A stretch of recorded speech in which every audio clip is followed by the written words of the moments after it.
মা বানিয়েছিল পিঠে। পিঠে মানেই তো আমার ভীষণ প্রিয় জিনিস, যে কোনো পিঠেই হোক না কেন আমার কাছে ভীষণই পছন্দের।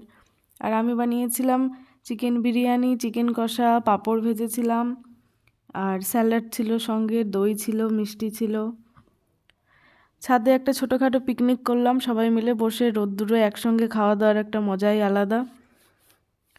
আর কলা পাতায় খেতে তো আমার ভীষণ ভালো লাগে, জানি না কার কার ভালো লাগে, কিন্তু আমি বাড়িতেও কখনো কখনো কলা পাতা গাছ থেকে কেটে এনে ভাত খাই। আমার ভীষণ ভালো লাগে কলা পাতায় খেতে। লাস্ট পাতে খেয়ে নিলাম দই, শেষ পাতে। আর এই যে ভাই বসে বসে গেম খেলছে, ওর খাওয়া আগে হয়ে গেছে। মা, আমি আর এই ডাক্তারবাবু আমরা খাচ্ছি ধীরে ধীরে, বাবারও খাওয়া হয়ে গেছে। হাঁড়ি কড়াই সব সামনে কড়াই ছিল না, হাঁড়ি আর সব সামনে নিয়ে বসে পড়েছি, কেননা বিরিয়ানি দমে দেওয়া ছিল হাঁড়িতে, যেহেতু হাঁড়িটা তো নিয়ে বসতেই হতো।